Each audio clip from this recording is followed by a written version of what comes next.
Hey everyone, this is James Wilson with MTB Strength Training Systems and BikeJames.com, and today we are going to talk about one of those sacred cows in cycling in general, in the mountain biking world for us, and that is seated pedaling, and just starting to look at all the myths behind seated pedaling that keep riders locked to their saddle, and why standing pedaling is actually a much better option for us as mountain bikers. So I am fighting a little bit of a cold today, so I apologize if I sound a little off, but we are going to power through this. Now, this is a bit of a rabbit hole because there are a lot of layers to this subject. It's not as simple as this is good and this is bad. It's understanding, well, how did seated pedaling get the status that it has today? Why is it the preferred method for most riders? And we're told that you need to, sit down as much as possible and only stand up when you need to. And, for a lot of riders, hearing me say that you need to stand up more, it comes as a bit of a surprise because, again, most things that you read, most, coaches and stuff are going to say that seated pedaling is going to be more efficient or whatever, right? And we'll dig into some of these things as to why that's not necessarily true. But, like I said, we need to figure out, well, why did seated pedaling get to this place, right? Where did this sit and spin, particularly at a high RPM, where did this advice come from? And then we can look at it and see, well, is that actually true? And, is it flawed? And are there some better approaches that we can take? So first off, I need to get this out of the way. I am not saying you need to be standing up on the trail all of the time, right? People like to take what I say to an extreme, and that's not what I'm saying. So I have a concept that I call the 4 quadrants of pedaling. And you can do a search on my site at bikejames.com. I got a video that breaks that down, and I'll link to it in the show notes here. But it outlines basically how I think you should use standing and seated pedaling in combination with high and low tension efforts. Now, this is kind of an important concept for you to understand, is what is the difference between a high tension and a low tension effort, right? So a low tension effort is an easy effort that doesn't require a lot of tension in the core and the body to keep things going. High tension efforts are higher tension, right? You got to lock down the core, create more tension in the body. So think about like just cruising down the street or an easy piece of single track, right? Like that's a low tension effort. A high tension effort is like a technical climb, or you're trying to sprint and go faster. Excuse me. These things are high tension efforts, right? Like navigating a rock garden or hitting a drop. Like there are higher tension levels required by the body to do these things. So in a nutshell, I think that you should sit down for low tension, easier efforts, and you should stand up for high tension, harder efforts. And if you do that, you're going to make best use of both types of pedaling, right? So you're going to get more performance out of your riding, and you're also going to avoid a lot of overuse injuries. And so again, I'll dig into why this is. Like seated pedaling is terrible for your body. I don't care what bike fit you have. I don't care what, bike you have. I don't care any of that stuff. Sitting down and pedaling is, from a functional movement standpoint, is a turd. And you can polish that turd up all you want, but it's still a turd, okay? It is a bad position for you to try to create strength and power from. It's very difficult for you to move efficiently from. And so you need to learn how to use it in the right context, but then also use standing pedaling to help improve your performance and avoid a lot of these overuse injuries. So first, like I said, what are the arguments for seated pedaling? And then do these things withstand some scrutiny and some questioning? Okay, so first we're told that seated high RPM pedaling is quote unquote more efficient. Now, efficiency is this word that gets thrown around a lot in the mountain biking world, and few people really are using it correctly, right? When they say like clipless pedals will make you more efficient on a climb, right? Like efficiency is a measure of how much power you're getting versus how much power you're putting in. Okay, and so a higher efficiency means you're getting more power out for the power being put in. Now, what happens, especially with seated pedaling, is that people confuse easier with more efficient. Okay, so something can be easier, and so your power input is low, and so it feels easy, but that doesn't mean that it's more efficient, right? You may actually find that a higher power output, the way that you're creating that power actually makes it as efficient or potentially more efficient. And so don't confuse what feels easier, especially until you've adapted to it, with efficient, right? Because this is one of those things that people say and then people just accept it because their experience tells them like, oh yeah, standing pedaling is harder. I must be just burning energy like crazy when I do that. That's got to be a super inefficient way to pedal. And so I need to sit down and spin this high RPM as much as possible. Okay, so this isn't, one, like I said, this is based on riders' experiences who aren't good with standing pedaling, right? So that you got to take that into account. And there are studies and anecdotal evidence. I got a video, I think it's Global Mountain Bike News, that did a video where they were comparing seated and standing climbing, and they found that they were the same, like overall metabolically, that they were the same efficiency. You weren't blowing through power like crazy when you stood up versus sitting down. And again, there's been some other studies that have confirmed this, but the point is that standing pedaling from a scientific standpoint is not less efficient, right? If you understand what efficiency means, then you look at the metabolic efficiency of how your body's creating power, the seated versus standing, and you see that they're very similar, all right? So first off, it's not less efficient. So we need to just throw that out the window right there. But you are creating that movement more efficiently. From a functional movement standpoint, standing up is a much, much, much better way to look at this, right? And so again, like the way that I look at riding a bike, and again, my background, I didn't come from cycling, right? Like I ran track, been into lifting weights for a long time. And so I got into mountain biking a little bit through the back door. And so I didn't come up as a cyclist. I didn't spend all my formative years, right? I got into it in my early 20s. And so I had this kind of outsider view of cycling. And so the approach that I take is, well, what's the best way that the human body moves, right? Like what is the most functional, efficient way for the human body to move? And then how do we apply that to the bike? And you'd be surprised, you would assume that that's how a lot of advice is arrived at for how to ride your bike and pilot your bike. But that's not the case, right? There are a lot of violations of functional movement going on with a lot of common advice around riding and bike setup and things like that. And it just comes from people not understanding what is good functional movement and then critically applying that to cycling as opposed to just regurgitating the same thing that we've always said forever without critically thinking about it, right? And so that's how I come to these thoughts and these conclusions. And so again, from a functional movement standpoint, when you stand up, you're going to get more hip extension, right? The hips are the strongest muscles in the body, and they are designed to take the most brunt of the work, right? And so the more you can get your hips into whatever movement you're creating, the better, right? You get your weight, your center of gravity shifts forward. So now your weight is actually over your bottom bracket and pedals. And so you can actually use gravity to help you turn the pedals over, right? That's free, pressure and force right there, right? You're able to get your core engaged better, right? When you're sitting down, bending over, your core is not engaged properly. And so when you stand up, you can achieve a better spine position and you're going to be able to have your core engaged better. And then finally, you're going to achieve full knee extension. And this is super important. Again, something a lot of riders don't realize is that when you want your knee to be stable at full extension, or right at the bottom of your movement pattern, right? Whether you're walking, running, pedal stroke, whatever that is. To have that, you need the knee to be fully extended with pressure at the foot, because that activates a co-contraction between the quad and the hamstring, which stabilizes the knee and stabilizes it as you're running force through that last little bit of range of motion.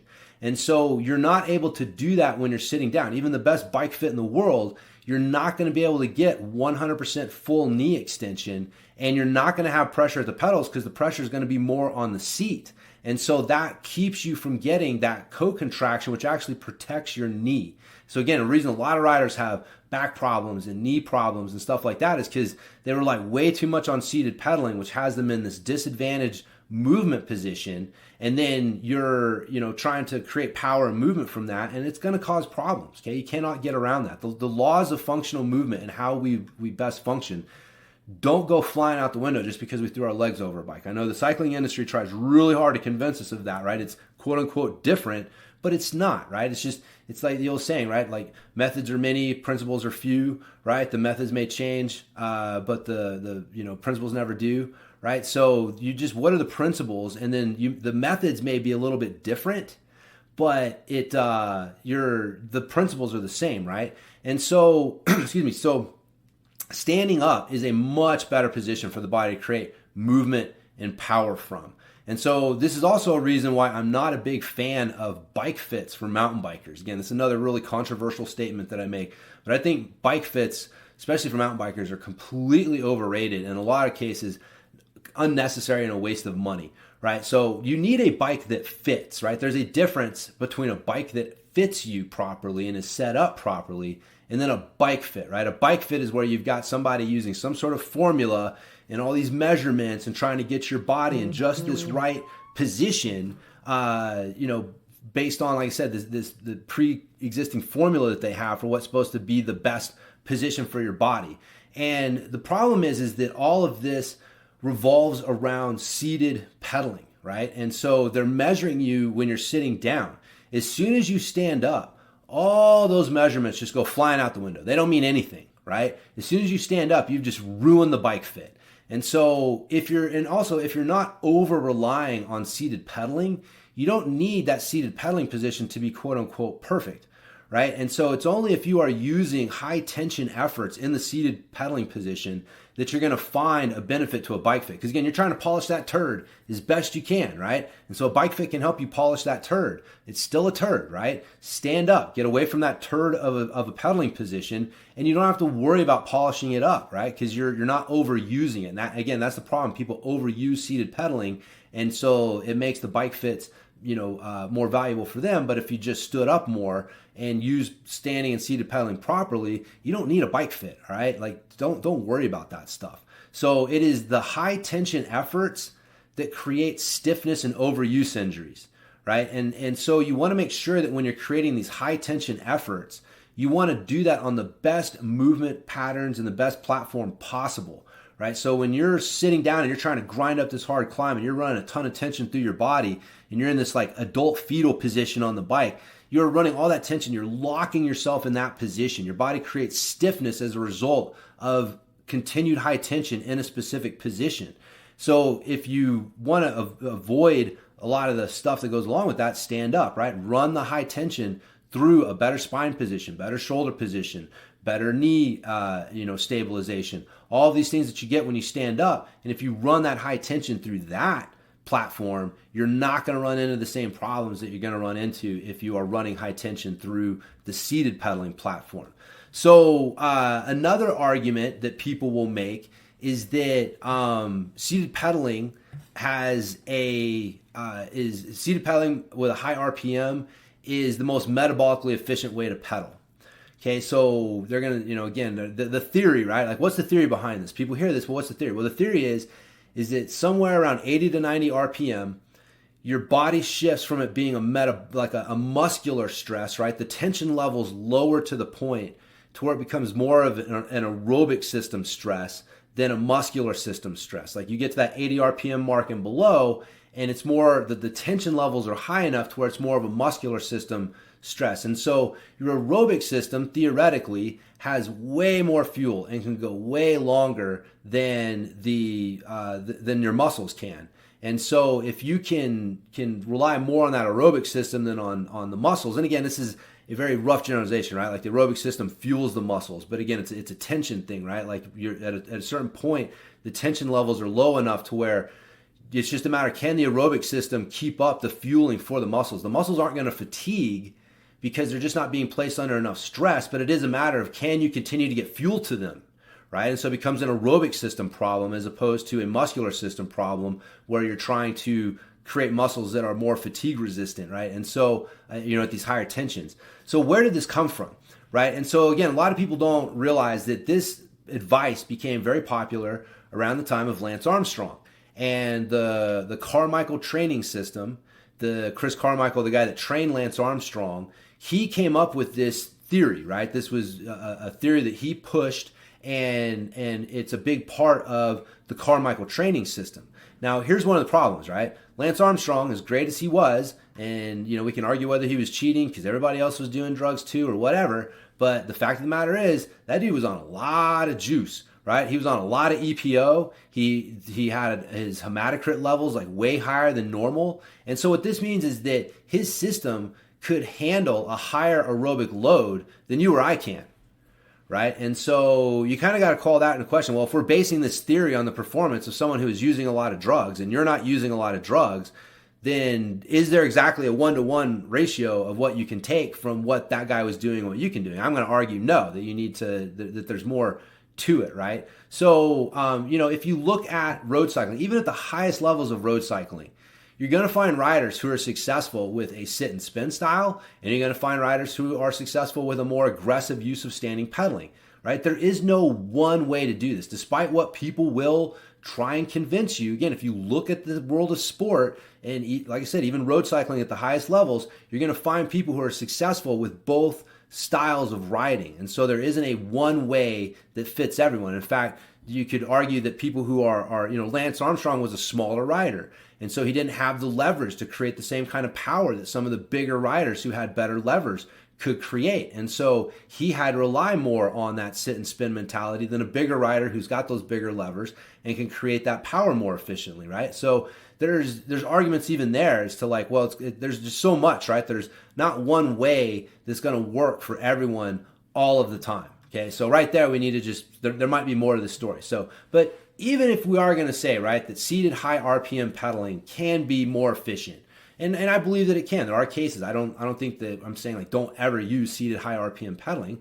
What I'm saying is that there's more to the story, right? And so you can't get away from the fact that the trail is going to require you to navigate problems that require the use of your skills, right? And these your technical skills are always best used from a standing position, right? And so these areas of riding, these are usually also the highest risk areas of riding. And so, technical sections, technical climbs, jumps, drops, things like that. And if you're not strong with standing pedaling, you feel that standing pedaling is a weakness of yours and you're not strong and stable and confident there, and you're one of these people, I see this all the time. People know they need to stand up to execute their skills. They will stay sitting down spinning as long as they can before they have to stand up at the last moment and then try and execute their skills through the problem. That does not work. You are much better off if you actually shift into your standing pedaling with more tension at the pedals before you get to the problem. And you have a chance to kind of align yourself using that pedaling style, because it is a different pedaling style. When you stand up, you do need to shift up to a higher gear and get more tension at the pedals. And so if you're trying to do all of this very quickly, stand up, shift, and start executing your skills, it's going to be very tough to do properly. And so again, I see this all the time on the trail, people spinning their way up to a technical climb and then trying to stand up and navigate it at the last second. And it almost never works, right? Or they'll try and use the sit and spin and pray technique, where they'll just spin their way through a technical rock garden section or up a technical climb, and man, they're just praying that their pedals don't hit something, right? Like you see this on trails all the time. You see gouges taken out of rocks in these technical sections, and what they are is from people spinning and just praying that they don't smash their pedal into something. And so again, if you stand up and you use quarter and half pedal strokes and you have more tension at the pedals, you're able to navigate these sections in a much safer and a more efficient way, right? Like it's not safe to just pray that you're not going to smash your pedal into something, which could cause you to wreck. If you're able to navigate your way through and you use technical skill to get yourself through and to not smash your pedal on something, that's a much better and safer way to do it, right? And so like I said, the technical climbs, the technical trail sections, jumps and drops, like all these things are best handled from the standing position with some tension at the pedals. So you have to do it. If you're going to be a mountain biker, you're going to have to do these things. This is one of the things that separates mountain biking from other cycling disciplines. If you want to, go ride gravel roads, go do that. If you want to ride the roads, do that. But if you're going to be on trail, then the trail is going to demand these high tension technical things from you. And so if you are not strong with the platform that you need to execute these things from, again, I think most riders, they don't have a technical skill problem, right? They're going to these skills camps and stuff like that, and their standing pedaling just sucks. And if they would just stand up more on the trail, they'd actually figure out a lot of these things naturally, rather than having to go to some camp and spend hundreds of dollars and spend a whole weekend listening to someone explain to you the 10 steps of cornering or whatever it is like that, right? I'm not saying there's no value in those things. I think that most riders, their problem is not needing to take a skills camp, is needing to learn how to move properly on their bike in the first place, which requires good movement skills off of the bike, and then the application of good movement skills to the bike, which includes the use of standing pedaling and making it a strength instead of something that you avoid at all costs, right? So like I said, that's the idea that seated pedaling is more efficient is, potentially false, and at best, and it's also, or worse than, the best it's got is that it's just incomplete, right? Is even if it is true, it's an incomplete look at what we do on the trail. And so even if that is true, that's not an excuse to just use that for everything on the trail, because that is an unsafe, less efficient way to trail ride and not use your skills. So lastly, I saved the last myth and most persistent one that I get from people for last, and that is, what about seated climb? What about climbing, right? Like, I need weight on my rear tire to maintain traction. And the way that I maintain weight on my rear tire is to sit down. If I have my butt on the seat, then I'm putting weight on the rear tire, and then that's going to put that weight on the rear tire is what I need to maintain traction for climbing, right? So one, like, this idea doesn't withstand the least bit of scrutiny, right? And so first off, we've all seen people stand up and climb super technical, super hard things, right? So it's obviously not true. It's not that you need your butt on the seat in order to have weight and traction. If that was true, it would be impossible for people to stand up and climb without having their butt on the seat so that they can create weight on the back seat. And then the other thing is, if this was true, if weight was what you were looking for, then Clydesdale riders, right? Like the bigger riders out there, like, you guys would never break traction. You guys would be the greatest climbers of all time, because of your higher weight means you're able to put more weight into your rear tire, which means you're able to create more traction, which means that you're able to climb without ever breaking traction. And again, we all know that's not true, right? Like, heavier riders sometimes struggle more with climbing and just breaking traction than smaller riders do. And so if that statement is true, that we need weight on the seat for that purpose, then neither one of these other things that I just brought up would be true as well. All right. And so therefore, we know right there that, like, well, that isn't true. There's more to the story. So what is the rest of the story? And the rest of the story is understanding the difference between weight and pressure. And again, this is like efficiency, right? Like, people throw words around in the mountain biking world and they don't really understand what they're talking about, and they don't use them properly. And so we don't want weight. We want pressure on the back tire. Now, pressure is weight used actively. So to think about this, think about standing on the bathroom scale, right? Like, you got one of those old-timey, old-fashioned bathroom scales. It's got the needle there, and you step on it, and the little thing rotates around until it gets to the weight that you're at. Now, we've all done this, right? As a kid or whatever, where you're standing on that scale, and then you decide to put pressure through your feet, right? Like, you put pressure through your feet, and you see the scale move. It goes past where you were, right? So say I weigh 170 pounds, and then again, I'm not jumping, right? I'm not breaking contact with the scale. I'm just simply like doing a little, like, just pressure down, right? We can all envision this because we've done this, right? And you can see that scale start to move. Well, how did that happen, right? I don't weigh more than 170 pounds, and yet somehow I was able to make the scale register more than 170 pounds. So according to the scale, I weighed more than what I actually weighed for a moment in time, right? And so, well, why is that? And that's pressure. I'm actively using my weight to drive down into the scale, and that creates more weight on the scale than what it naturally would, right? You can also think about this in terms of, let's say you got a truck that's stuck in the sand or something like that, right? So one of the things that you would do is get people to start climbing in the back of the truck, right? Let's put some weight on the rear tires and see if that does the trick. But at a certain point, just piling people in the back creates its own problem. You can put so much weight in the back that you actually start to make the problem worse and you're sinking in more. So what do? Right? Well, that's when you get people standing in the back or standing on the bumper and you get them to start bouncing. Right? If you've ever had a truck stuck or helped somebody get a truck unstuck, you've seen this where people are bouncing. And why are they bouncing, right? Well, that bouncing is weight used actively. They're creating pressure down into the truck. And what that does is it pushes the weight down more, which creates more traction for the tires, right? That pressure, you bouncing creates more pressure through the tires into the ground, and that extra pressure can create more traction, which gets things going.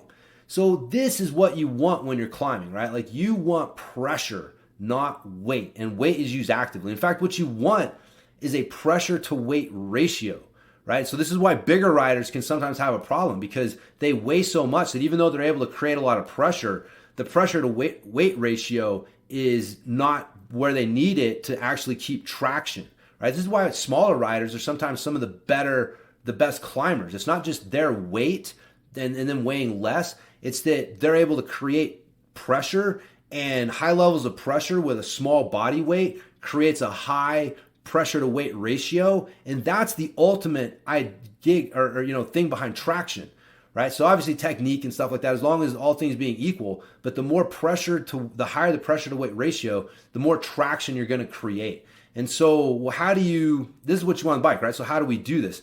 And what you want to do is you want to create that pressure, right? And so you're using your weight.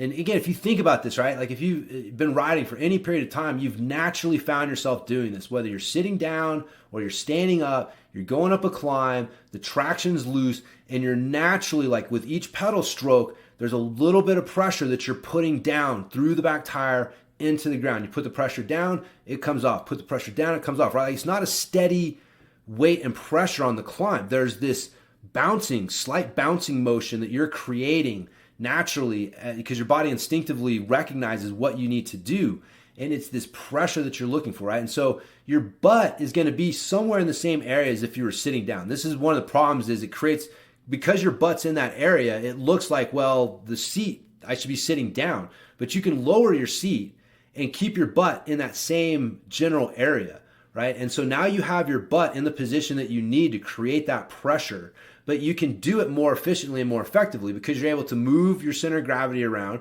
and you're able to move the hips and your body more to create that pressure that you need to climb.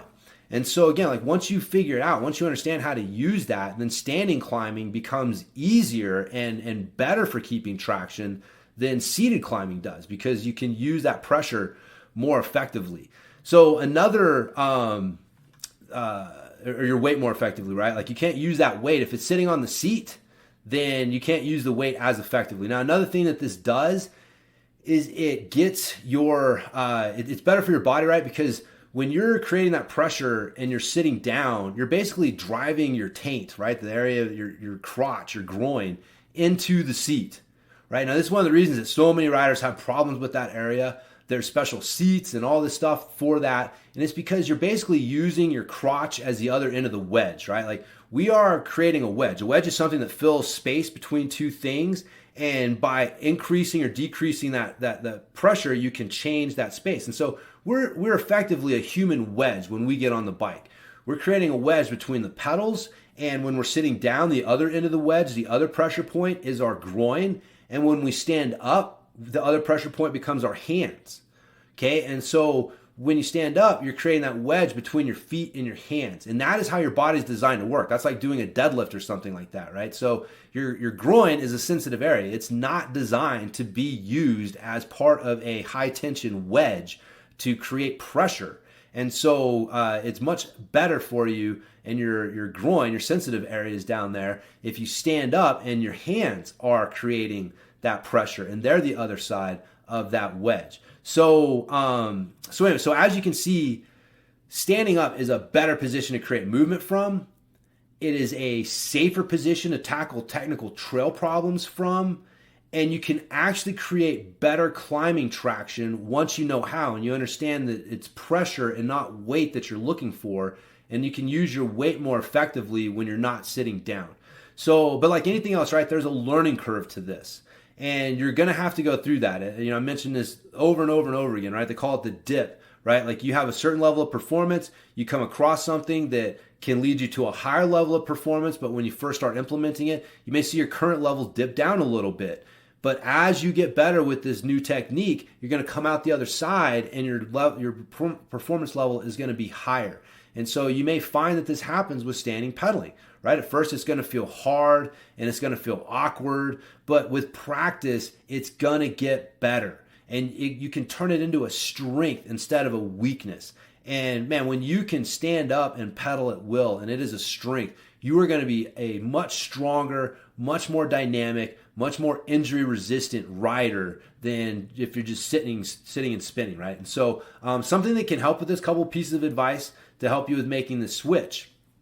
So first, make sure that you are using flat pedals when you make this switch. If you want to switch back to clipless pedals at some point, that's great, whatever, right? But flat pedals, particularly the catalyst pedals, the ones that I designed to support your entire arch, they're going to create a more stable platform for your feet when you stand up, right? Like this is another problem that we have with standing pedaling is that because of the design of pedals and clipless pedals in particular, right? The float and the lack of actual contact between your foot and the pedal body, right? Like this creates a lack of stability when you stand up. That is not as stable a position for your foot as standing on a good flat pedal, right? You don't have a solid connection with a clipless pedal, right? It's this weird thing. We think that like we're connected to the pedal, and so it's a more solid connection, but you're just attached to it. You're not really like have a good solid connection, like float, right? Your foot moves side to side. Clipless pedals tend to be relatively small, and so you don't have the contact space. Your foot doesn't actually contact the pedal itself a lot of times. It kind of like floats over the pedal body, and so you got super stiff carbon soles that don't have good traction. So when it is contacting the pedal body, it's still creating this kind of stiff platform that doesn't feel normal for you. All of this adds up to create the sensation of being off balance and awkward. And so, this also leads people to feel like I need to sit down more. I feel like a baby deer taking its first few steps when I stand up because my toes tilt forward. I don't really have good contact and my weight's being pitched forward because of that. And so if you are using pedals, your flat pedals, you're using more of a midfoot position that balances out the pressure going into the pedal. You're going to find that when you stand up, it feels much, much, much more stable. Like I said, like using something like the catalyst pedal, especially when you stand up, it feels like you're on, like people describe it like feeling like you're on a stair stepper, right? Like when you stand up, your foot feels fully supported like you're standing on the ground. And when you're pedaling, there's none of this weird, awkward movement that goes on with smaller pedals and in particular clipless pedals. So make sure you're using flats. And then finally, to help you train for it, when you're doing your cardio workouts, any high intensity, high tension stuff, if you're doing intervals or you have a workout that calls for you to, ramp up to a higher level of intensity, right? Like anytime you are training that high tension zone, you need to stand up. Okay, so just use your cardio training as a way to start training this. So stand up during your hard efforts. Don't just stay cranked down in the adult fetal position while you're trying to crank out your intervals. Stand up. Take advantage of your training for what it's supposed to be for, which is to train you how to do things better rather than just you practicing your crappy breathing and position habits, right? So, use good breathing, use your, standing pedaling position, and you're going to get way more out of your cardio training than if you just ignore those things and you're just focused on trying to make that power meter or whatever it is get to the number that you want, right? So the other thing that you can do is spend time on the trail with your seat down. And so, again, this is like an old school thing that used to happen naturally before dropper posts. Like you hit a trail section and you'd be like, man, I'd rather have my seat down for this section, even though it's not all downhill, right? But there are some technical parts in some areas that I'd rather have the seat down for than up. And so I'm going to ride this section with my seat down. And what that means is that it forces you to stand up, right? It's not comfortable. to sit down and try and grind through a high tension effort with your seat all the way down and your knees up, right? And so again, your knees are not going to blow out from that position just doing light, easy spinning. So what this does is it teaches you how to use seated and standing pedaling properly. You take away the height of the seat post, you put the seat down, you'll naturally use your seat the way that you're supposed to, where you stand up when it's hard and you sit down when it's easy, right? Like watch a kid riding a BMX bike with his around the neighborhood with his seat slammed. When he's standing up to sprint and go hard, or sprint go hard time, or hit a jump, whatever, he stands up. When he's just cruising over to his buddy's house, he's just sitting down, right? Like nobody's knees are getting blown out from doing that, right? This idea that your knees are going to get blown out from having your seat too low, again, comes from people over relying on seated pedaling and using it in these high tension areas, right? And if you're going to do that, then you're better off with the seat up. So again, you may, again, I'm not saying to never venture into that area. There's going to be times when fatigue or whatever it is keeps you from being able to use standing pedaling, and you may have to rely on seated pedaling in some of these high tension areas, but you want to minimize that, right? And so standing pedaling, right, it's got a lot to offer us as a mountain biker, and it's a low-hanging fruit that a lot of riders could use to greatly improve their performance and to decrease their overuse injuries. So again, don't be afraid of standing pedaling. Just treat it like anything else, that it's going to take some time to train it and get better at it. But once you understand why it is so valuable for you and why it's so important that you learn how to use it more and how to use it properly, hopefully that'll give you the motivation you need to power, grind through that potential dip that you're going to face and come out the other side a much better rider. So anyways, hopefully this is giving you some fuel for thought. Like I said, motivated you to start standing up more and get away from having your butt just shackled to the seat. That holds so many riders back. It drives me nuts when I'm out on the trail and I just see people sitting and spinning through everything. And again, I come across technical sections. You see the rock gouges. You watch people trying to navigate technical climbs, and you're just like, oh my God, man! It's you just gotta like hold your breath and hope they make it through, because they're relying on a wing and a prayer as opposed to skill and technique to get through it, because you can't apply that skill and technique when you're sitting down.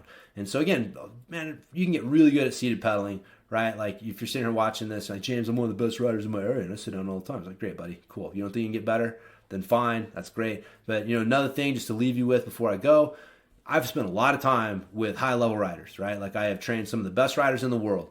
And the best riders in the world stand up more than you do, okay? Like they are faster. It's not they're faster and they stand up more.